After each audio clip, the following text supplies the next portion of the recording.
Hello everyone, and welcome back to more Metroid Fusion for the Game Boy Advance.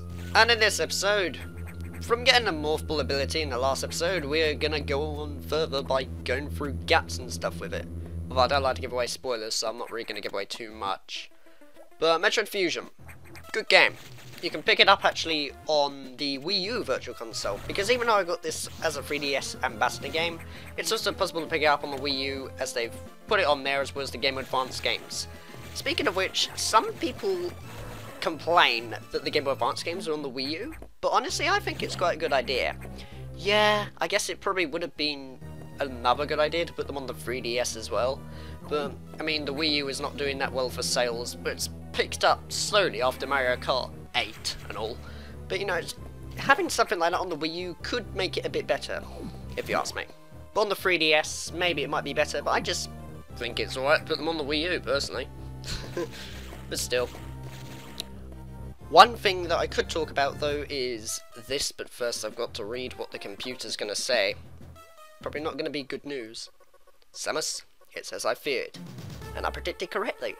The breeding environments have been invaded by X-parasites.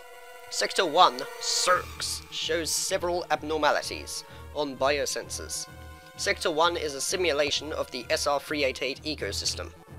To get there, take the main elevator to the access shaft and use elevator 1.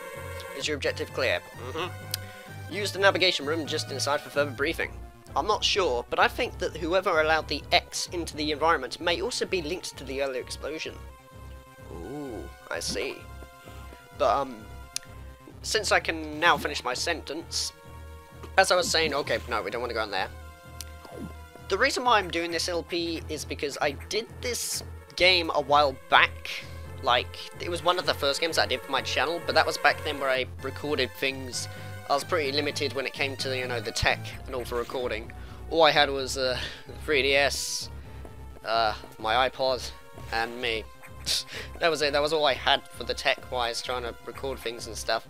And it didn't turn out very good. I did finish the game and collect everything, but it's just, I wasn't satisfied with the LP at all. As it looks terrible, the quality's bad, the commentary sucks and all that. But you know. So I'm here to fix it, and that's the reason why I'm doing this LP again, to replace it.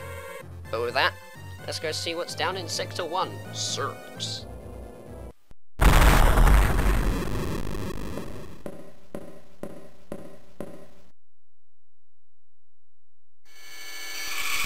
Whoa.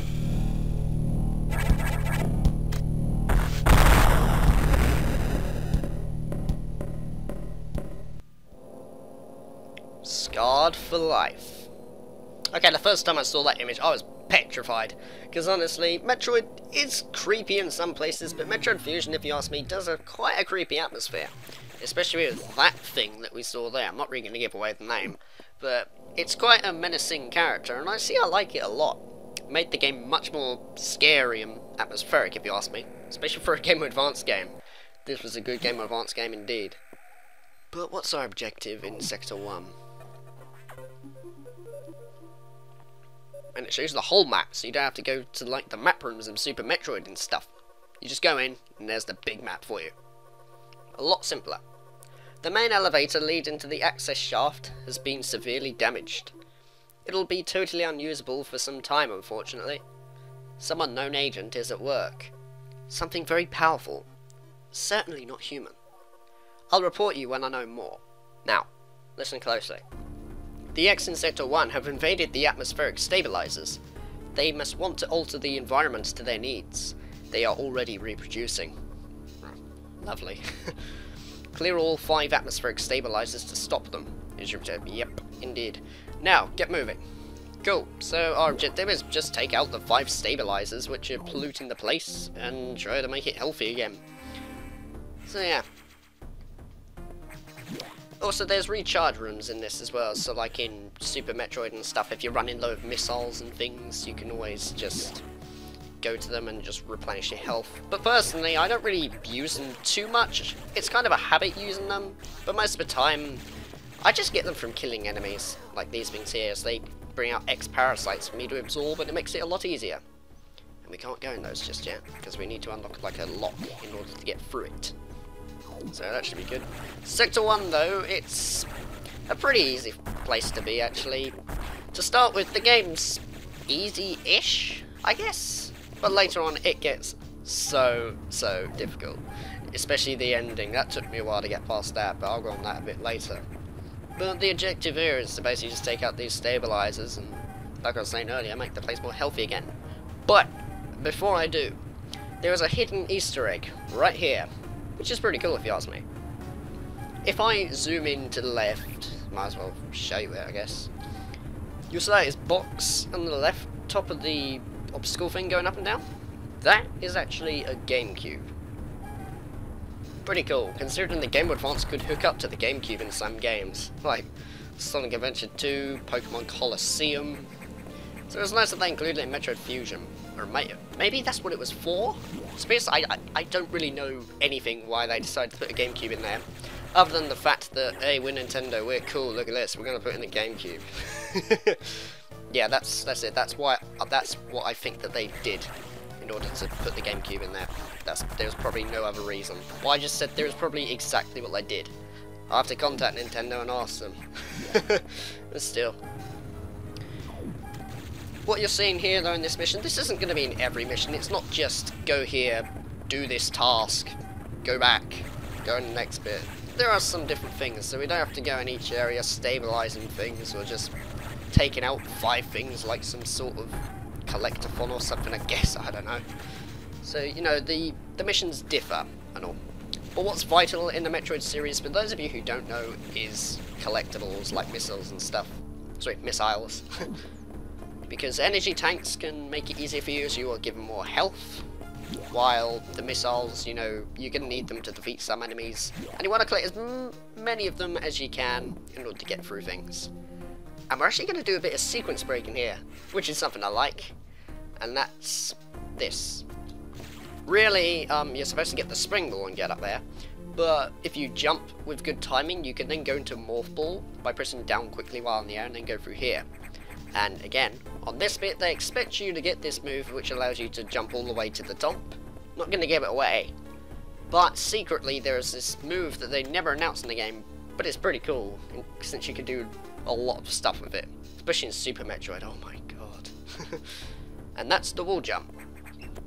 If you just push to the opposite direction and then push the jump button, so like if you're going against the left side of the wall and then press, you know, right and then A, you can do a wall jump and then you just repeat it and you should be able to jump up things. Takes a bit of a while to master, but after knowing the basics you get the hang of it in the end and you can collect stuff, making things a lot easier for you. So, you know, just a helpful tip for those of you who are struggling with it. The wall jump, I think, didn't come until Super Metroid, I believe, because I believe Metroid for the NES and Metroid 2, The Return of Samus for the Game Boy, which is a pretty good game actually, pretty underappreciated. They didn't really have a wall jump technique, so Super Metroid introduced it. And Super Metroid's one actually. In this one, when you wall jump, you go miles ahead going further.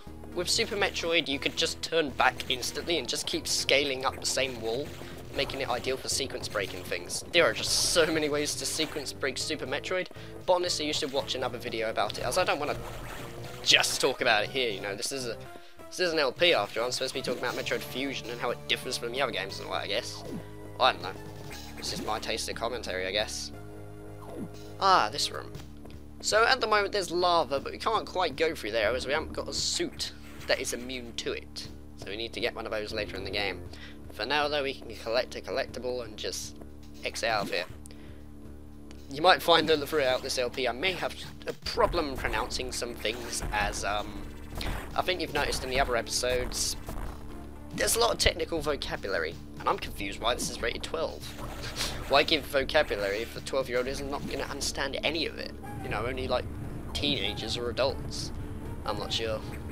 Either way, I guess it's all good. When I said I don't really like the soundtrack as much in this game, it's not I don't like it, it's just I find that it suits the game more instead of just listening to it in my spare time. I do like this one, since it's played, you know, during the prologue, and also in Sector 1. I don't know, it's just I like this one in general. Still.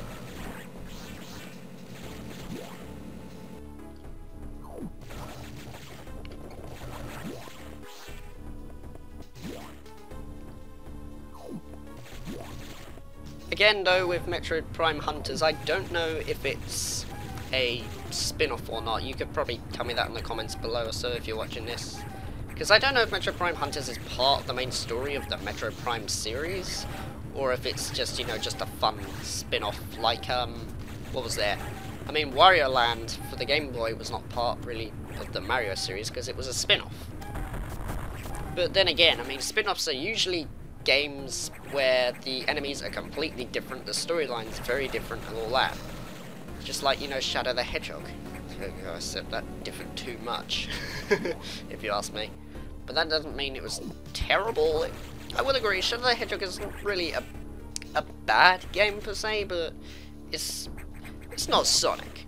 It just doesn't suit Sonic at all. It probably would suit it if it's another type of game, I guess, but just not Shadow the Hedgehog, as it's Sonic the Hedgehog, you know? Why put in guns and vehicles and Grand Theft Auto gameplay, you know?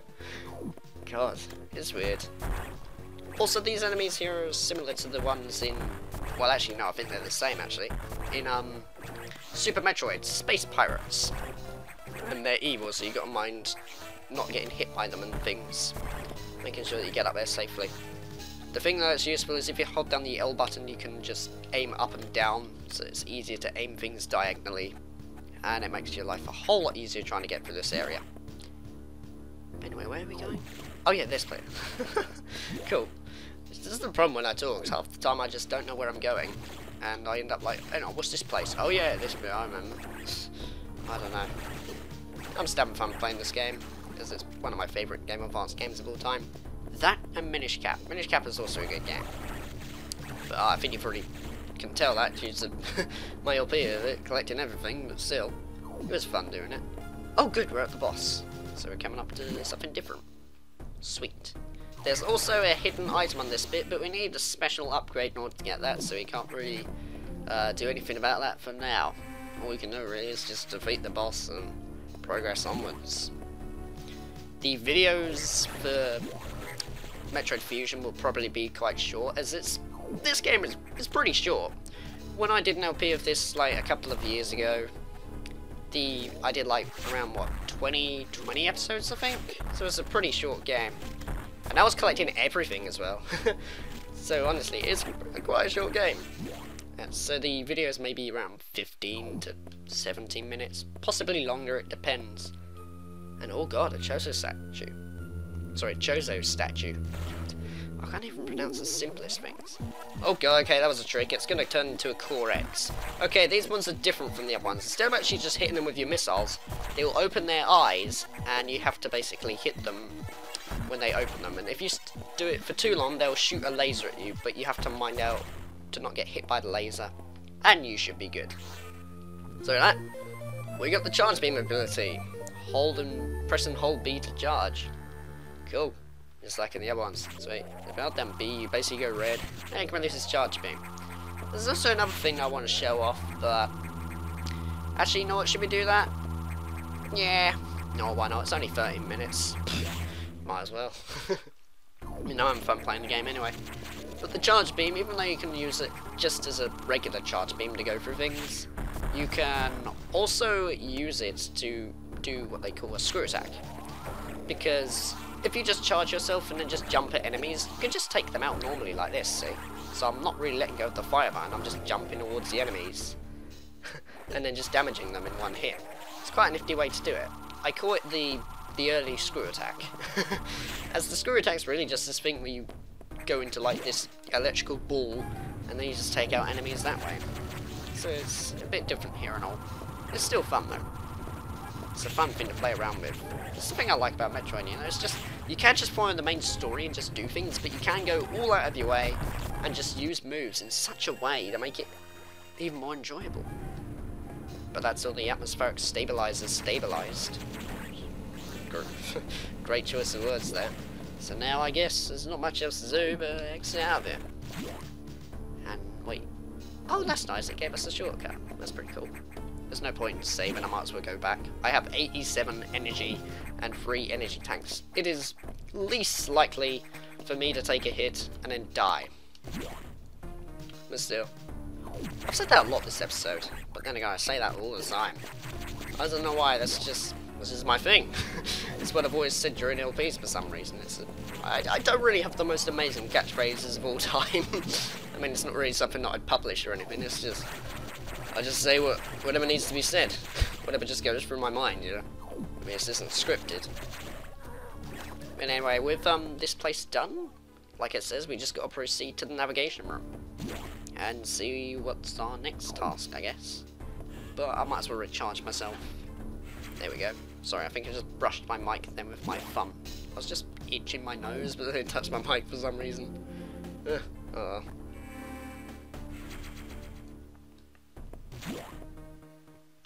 what's our objective next? Atmospheric stabilizers online, but many X have already made it to the other sectors, it seems.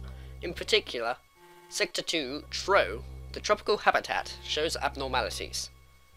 I suspect the X entered this sector with the help of our unseen saboteur. You or it may be in TRO now. Samus, get over there. We need to put an end to this. Is your objective clear? Start moving, I'll brief you at the TRO navigation room. Okay, cool. But with that, it's been about 16 minutes, I guess, probably less than that after editing, but there's not really a whole lot of things to cut out, I don't think, other than audio syncing and stuff, but you know, I think we're going to call it off here for Metroid Fusion. In the next episode of Metroid Fusion, we will be going onwards to Sector 2, TRO, and seeing what lies ahead. Okay, I've got to read this first though. My bad. As I listened to the briefing, my thoughts turned to Adam. The real Adam understood me well. He would end orders by saying, "Any objections, lady?" He knew I wouldn't disagree. This was just his way of noting our trust. I wonder if I can trust this computer too. Oh, we'll see, Samus. We shall see indeed. So take care, guys, and I'll see you in the next episode of Metroid Fusion for the Game of Us. Next time. I'm making a beat here or something. I don't know. I just have weird outros.